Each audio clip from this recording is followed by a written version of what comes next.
Bonjour à vous voyageurs. Vous avez forcément entendu parler de l'enfer, cet endroit qui est un purgatoire éternel pour ceux qui ont péché. Mais on se pose rarement la question de savoir où en sont ces portes. Bien oui, car si enfer il y a, il faut bien entrer dedans. Je suis donc partie en enquête pour savoir si ces entrées étaient sur Terre. Et je vous avoue qu'en chemin, j'en ai appris bien plus que ce que je ne croyais sur les portes de l'enfer, et dans certains cas, elles sont réellement terrifiantes. Mais avant toute chose, soyez les bienvenus sur ma chaîne, La Carte du Surnaturel. Je m'appelle Marie-Élise, je sors au moins 2 vidéos par semaine, j'étudie les lieux insolites et j'enquête sur les mystères de notre planète. Alors, si ces sujets vous plaisent, vous savez quoi faire. Et allez, c'est parti!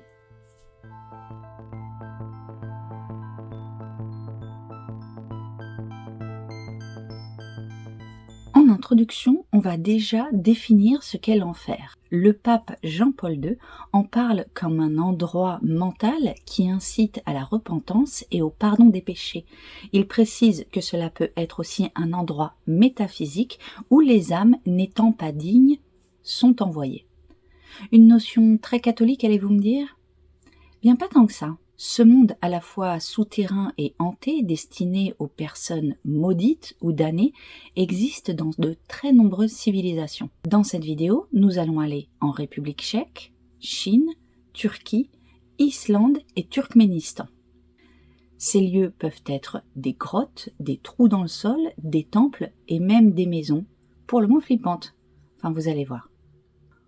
On va tout d'abord passer rapidement sur le lieu le plus connu certainement, le Door to Hell, les portes de l'enfer, au Turkménistan. C'est un trou béant dans le sol, en feu, et ceci depuis plusieurs décennies, et qui s'agrandit tout doucement au fur et à mesure.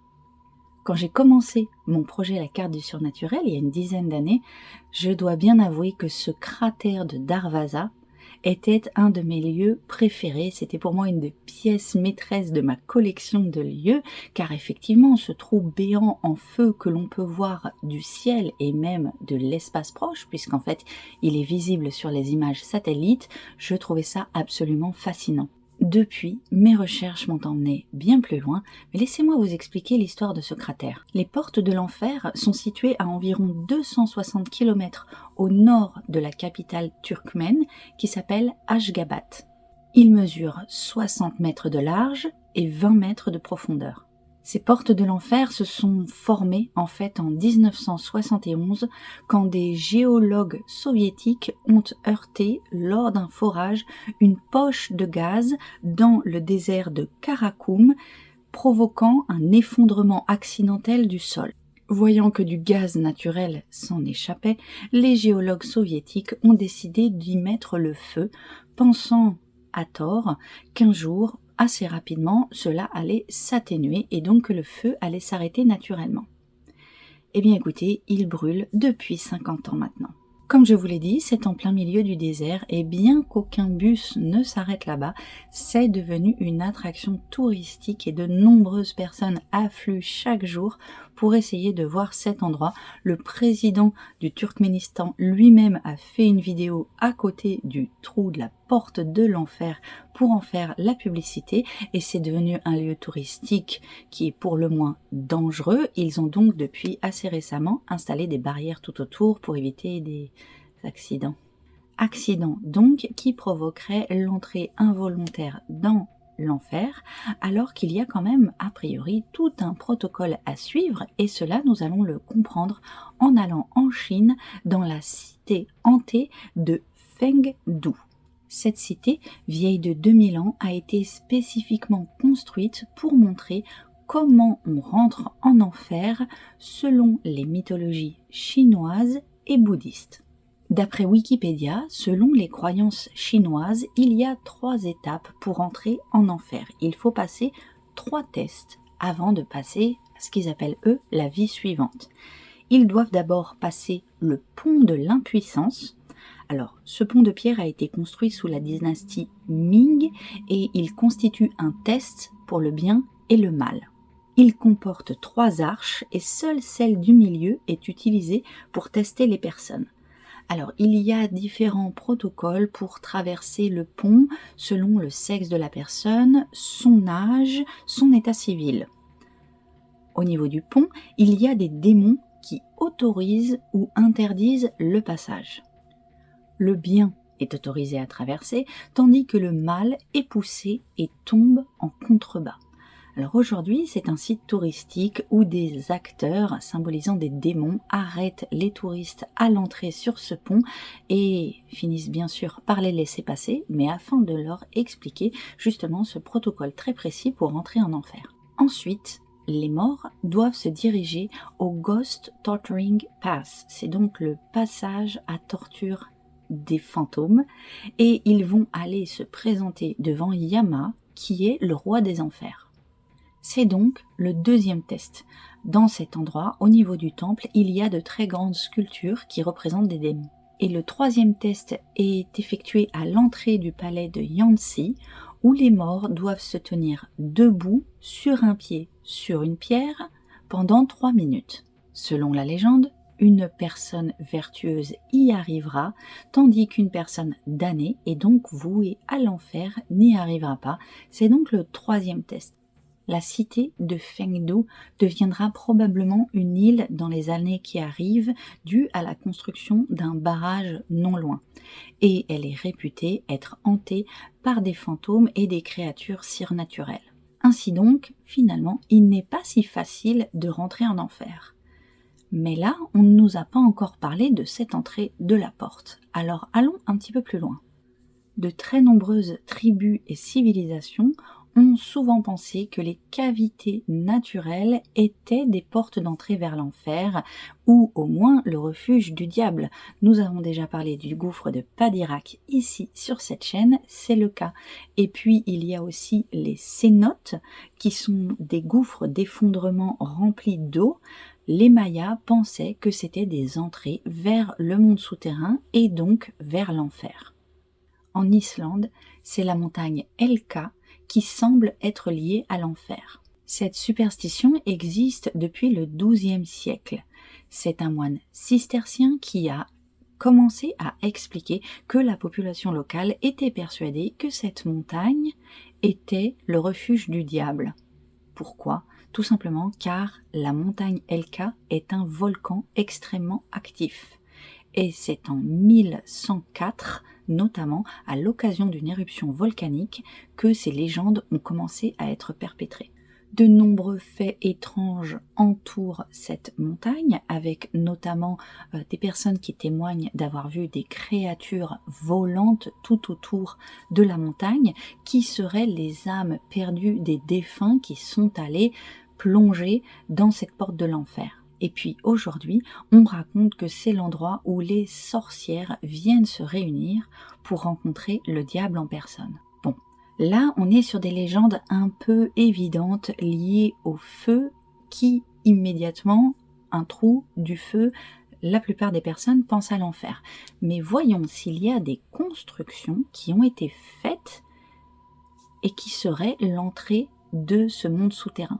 Sur le site de Hiérapolis, qui était autrefois une ville grecque, mais qui est aujourd'hui sur le territoire de la Turquie, il y a un monument que l'on appelle le temple de Pluton, de Pluto ou le plutonium, et qui semble être l'entrée de l'enfer, et ce depuis que les Romains ont commencé à en parler. Il a été construit en 190 avant notre ère, mais redécouvert uniquement en 2013. Le géologue grec nommé Strabo est passé sur le site et le décrit ainsi. Tout animal qui passe à l'intérieur rencontre une mort instantanée. Quoi qu'il en soit, les taureaux qu'on y amène tombent et n'en reviennent pas. J'y ai jeté des moineaux et ils ont immédiatement rendu leur dernier soupir. Ce serait le souffle d'Hadès, rien que ça, qui serait à l'origine du phénomène. Et Hadès, pour rappel, c'est le maître des enfers. Des prêtres eunuques y entraient avec des bêtes et en ressortaient avec des animaux décédés. Je précise d'ailleurs que ce sont des eunuques, une particularité physique, dont on va reparler car ce serait peut-être l'explication de la raison pourquoi eux ne meurent pas. Donc cet endroit est célébré comme étant littéralement la porte de l'enfer dans les mythologies gréco-romaines, et cependant il a été réouvert au public en 2022. Je pense que vous l'aurez compris, c'est un peu étrange car pour le moins dangereux, si les gens et les animaux n'en ressortaient pas, c'est tout simplement car le temple de Pluton a été construit sur une faille de laquelle ressort un gaz mortel qui est le dioxyde de carbone. Alors heureusement, un périmètre de sécurité a été installé pour éviter que les touristes s'en approchent car à l'intérieur de la grotte, l'air approcherait les 90% de saturation en dioxyde de carbone. 90%, c'est énorme, surtout car le dioxyde de carbone est un gaz mortel, inodore, mais qui provoque très rapidement le décès des personnes qui y sont confrontées. Et là, vous allez me dire, il y a quand même quelque chose de bizarre. On nous parle d'eunuques qui rentraient avec des animaux. Ces eunuques ressortaient vivants de la grotte, tandis que les animaux, eux, étaient décédés. Alors, le fameux géographe dont je vous parlais, Strabo, lui a pensé que c'était parce que les eunuques étaient quick. Pas du tout. En fait, on pense que les eunuques retenaient leur respiration quand ils rentraient dans la grotte avec les animaux et surtout qu'en fait le dioxyde de carbone s'accumulait sur une certaine hauteur qui faisait que les bêtes étaient plus basses et donc elles, tout doucement, baissaient de plus en plus la tête et finissaient par mourir par étouffement de dioxyde de carbone, tandis que eux qui retenaient leur respiration étaient un tout petit peu au-dessus du dioxyde de carbone et arrivaient donc à survivre. Donc a priori, là on n'est toujours pas sur la véritable porte de l'enfer, affaire débunkée, elle n'est pas en Turquie. Mais attendez de découvrir les autres lieux possibles, ils sont bien plus étranges. Hey, je vous arrête une minute. Je vous en ai déjà parlé, j'ai créé un espace Patreon. Patreon, c'est entièrement gratuit. Vous pouvez même y accéder en 2 clics grâce à votre compte Google. J'y partage des vidéos exclusives sur les backstage de la chaîne. Je vous parle de mon actualité, des sujets à venir. Et là, jusqu'à Noël, toutes les semaines, je vais vous partager des morceaux audio d'un mini-album surprise qu'on a fait sur le thème de la carte du surnaturel. Alors, j'ai hâte de vous y rencontrer, de discuter un peu mieux avec vous, parce que je vous avoue que nous commençons à avoir des échanges assez longs et hyper intéressants, assez documentés dans l'espace commentaire de chaque vidéo, mais ce n'est vraiment pas adapté pour avoir des discussions sympas. Là-bas sur Patreon, je peux ouvrir des posts dédiés sur les sujets qui vous intéressent, et il y a même un chat en direct pour échanger et pour partager. Voilà, je vous laisse revenir à la vidéo. Voyons donc si cette entrée de l'enfer est ailleurs. Et là, je suis tombée sur une grotte à Belize. Alors, je dois vous avouer que je n'ai pas bien compris si Belize était un pays. J'ai lu sur Wikipédia que c'est un royaume du Commonwealth, une monarchie constitutionnelle unitaire dotée d'un régime parlementaire à tendance ministérielle dont le territoire est situé en Amérique centrale. Bon, ok, ils ont un Sénat, une Assemblée nationale, un Premier ministre, un roi et un drapeau, donc on va dire que c'est un pays.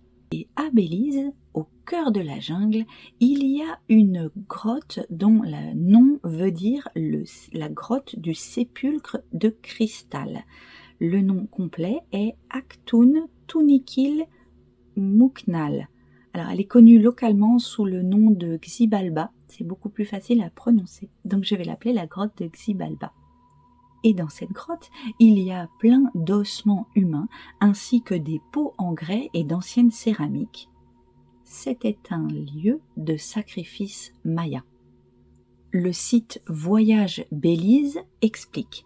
Cette grotte naturelle accueillait les prêtres mayas venus apaiser la colère des divinités en accomplissant des sacrifices humains. Une autre hypothèse a été également avancée, stipulant que les victimes pouvaient avoir des problèmes mentaux. Les prêtres mayas auraient alors décidé de piéger leurs âmes impures au plus profond de la grotte. Pas génial, quoi. La grotte a été redécouverte par hasard en 1989.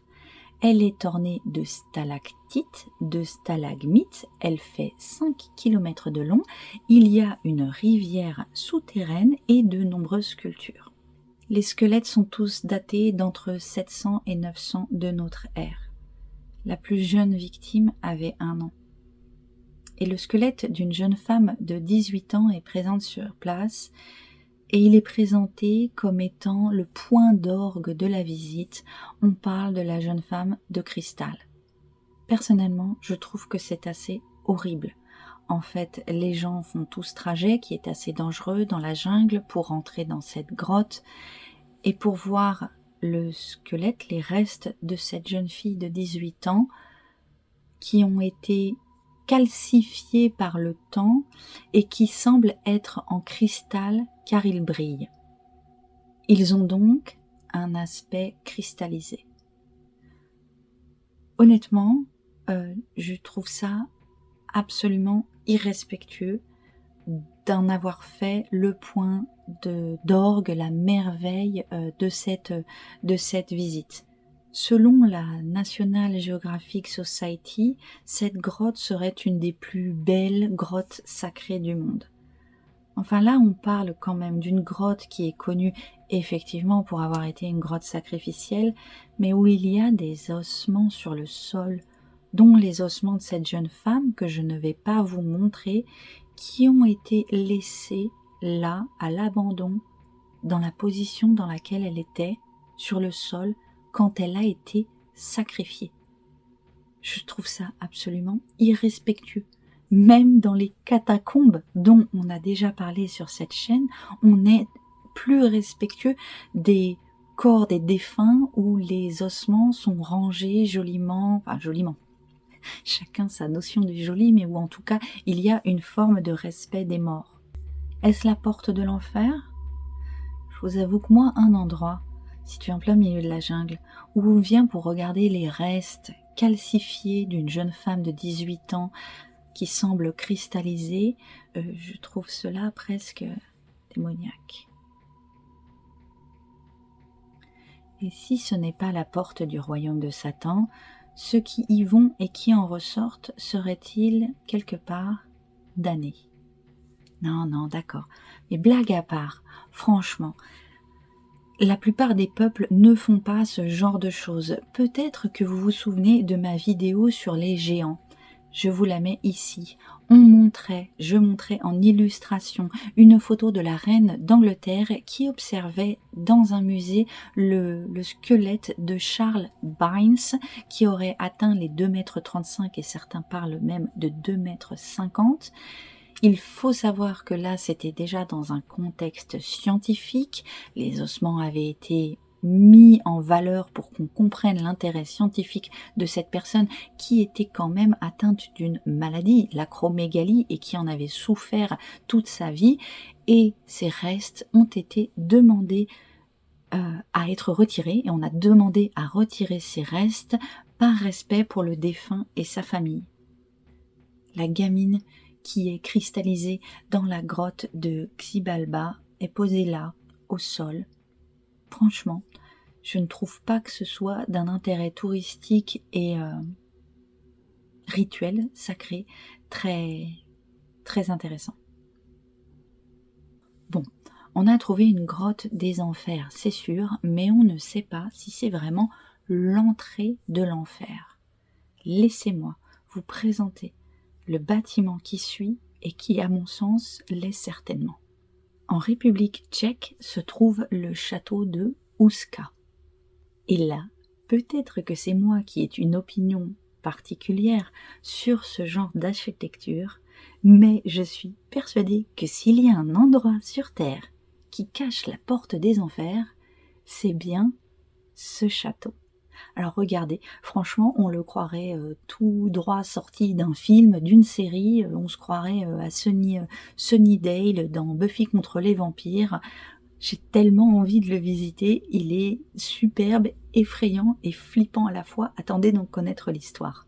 Ce bâtiment est un chef-d'œuvre d'architecture gothique situé à Blatz, au nord de Prague. Et il serait construit au-dessus de la porte des enfers, rien que ça. Il aurait été construit pour piéger les démons et les empêcher de remonter des profondeurs de la terre et les empêcher de ressortir de l'enfer. La légende dit que lors de sa construction, on aurait promis à des prisonniers condamnés à mort de lever leur sentence s'ils descendaient à l'aide d'une corde dans le trou et qu'ils remontaient pour dire ce qu'ils avaient vécu, ce qu'ils avaient vu. Le premier homme qui est descendu dans cette faille aurait commencé à hurler de terreur dès les premières secondes, et lorsqu'il est remonté, il semblait vieilli de plusieurs années. Il décéda quelque temps après, et ce ne fut pas le seul à subir ce sort en essayant d'aller voir ce qu'il se passe dans ce trou qui serait la porte de l'enfer.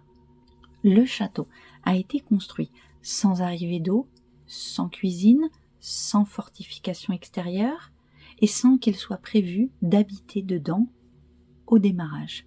Il a littéralement été construit pour protéger la porte de l'enfer. Les gens qui ont créé ce bâtiment étaient intimement persuadés qu'il y avait quelque part, à cet endroit-là, une porte menant jusqu'au royaume du diable. C'est complètement incroyable. Et puis regardez comme le bâtiment est étrange, il est asymétrique. Moi je le trouve flippant et fascinant à la fois. Et bien évidemment, le château est hanté. Et là, quand on parle de phénomènes de hantise dans le château de Ouska, on ne parle pas de petits phénomènes habituels comme les dames blanches ou des lumières qui se baladent. On parle de chevaux sans tête qui traversent la cour, d'animaux démoniaques ailés qui se baladent à l'intérieur du château. C'est quand même un phénomène assez flippant. Et celui qui garde la porte en elle-même, on ne sait pas exactement où elle est située, serait un homme habillé en noir et sans visage, qui a été vu à de nombreuses reprises. Où est l'entrée exactement ? Certains pensent qu'elle est dans le puits qui est au centre du château. Vous allez le voir sur les images. Le château est donc carré, il forme un carré au centre duquel il y a une cour dans laquelle il y a un puits.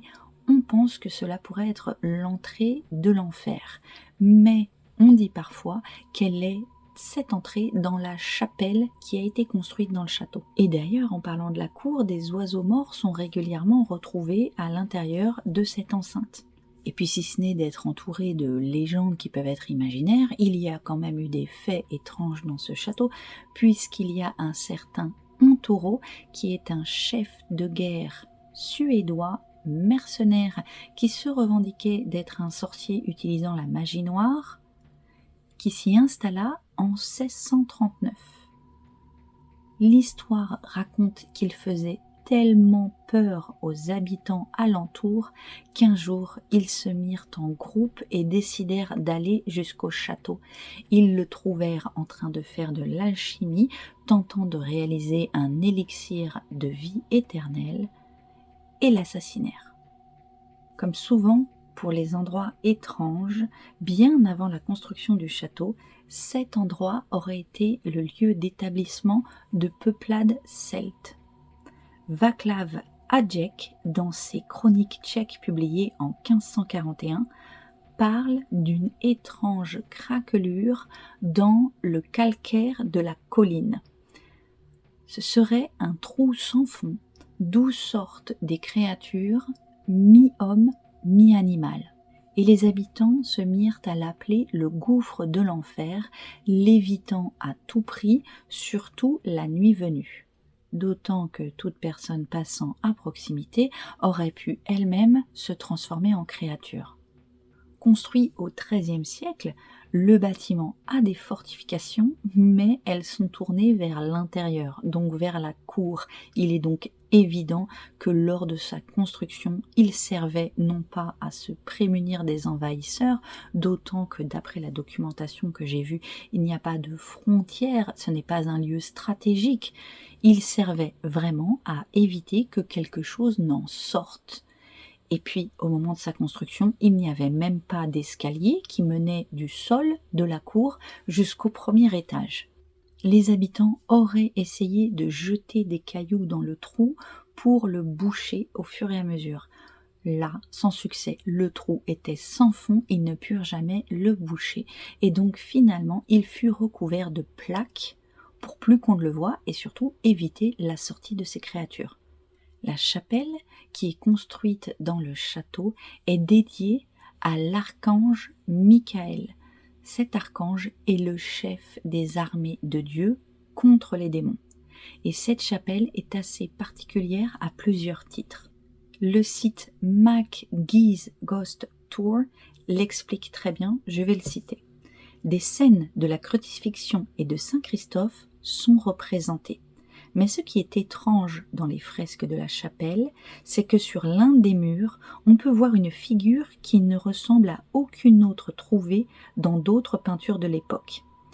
Ici, nous voyons une créature avec le haut du corps d'une femme et le bas du corps d'un cheval, tenant un arc dans sa main droite et avec sa gauche pointant une flèche vers une figure humaine. Alors non seulement il est extrêmement inhabituel de trouver une représentation d'un centaure, parce que c'est une créature de la mythologie païenne, ornant les murs d'une église, mais c'est aussi la seule image connue d'une archère gauchère. Au Moyen-Âge, la gaucherie était associée à Satan et les chercheurs pensent que cette image est liée aux histoires d'animaux à moitié humains qui auraient émergé de la porte de l'enfer et qui seraient enterrés sous le sol de la chapelle. Alors vous vous en doutez, les Allemands, dont je ne peux pas prononcer le nom sur YouTube, ont occupé le château pendant l'invasion du territoire de la République tchèque entre 1939 et 1945. Alors, on a déjà parlé de leurs recherches ésotériques dans ma vidéo sur l'anomalie de la Baltique, ici. Et je vous ai promis d'en reparler à l'occasion d'un épisode sur Die Glocke. Soyez patients, je travaille dessus. Je vais aussi certainement parler, on en a discuté dans les commentaires, de l'Antarctique. Mais bon, il me faut du temps pour écrire tous les scripts au fur et à mesure et les tourner avec une documentation correcte afin de vous amener des informations à la fois pertinentes, mais je l'espère un peu nouvelles sur chaque sujet que je vous propose. C'est donc fini pour aujourd'hui et c'est comme ça qu'on referme ce dossier passionnant sur cette fameuse porte des enfers. Alors dites-moi dans les commentaires quel est selon vous le lieu le plus probable, le plus approprié pour être l'entrée du royaume du diable. Et puis d'ailleurs, avez-vous déjà entendu le son du centre de la Terre ? Alors je ne vais pas le passer dans cette vidéo car c'est particulièrement flippant. On a fait descendre un micro dans le trou le plus profond du monde qui s'appelle le Kola Super Deep Hole en Russie, qui a été fait à des fins de recherche scientifique. Et on a entendu le bruit le plus profond de la Terre qui ressemble terriblement à des hurlements de personnes et donc qui pourrait être une très très bonne représentation audio de l'enfer. Je vous laisse chercher, vous allez voir ce que c'est assez terrifiant. Bon, si ça vous a plu, vous savez quoi faire. Comme d'habitude, un abonnement pour le soutien, mais surtout, partagez ma vidéo avec des gens que cela pourrait intéresser, car je l'ai déjà dit, je ne peux pas compter que sur l'algorithme YouTube pour présenter mes recherches aux personnes qui sont aussi intéressées par ce genre de sujet. Allez, c'est tout pour aujourd'hui. À très vite pour de nouvelles découvertes. D'ici là, portez-vous bien. Ciao.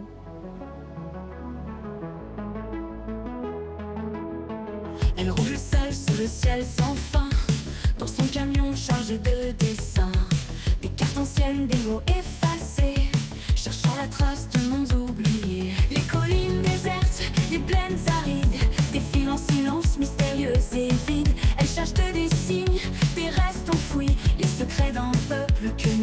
suivi. Rouler, rouler, là où les ombres se cachent. Les routes du savoir sont faites de traces. Elle suit la piste d'un rêve égaré. Une civilisation que le temps a brûlée. Sur les murs d'une grotte, elle trouve un dessin, des symboles gravés, un passage ancien, des visages sculptés, des regards perdus qui semblent l'appeler vers l'inconnu. Chaque gravure est un morceau d'histoire.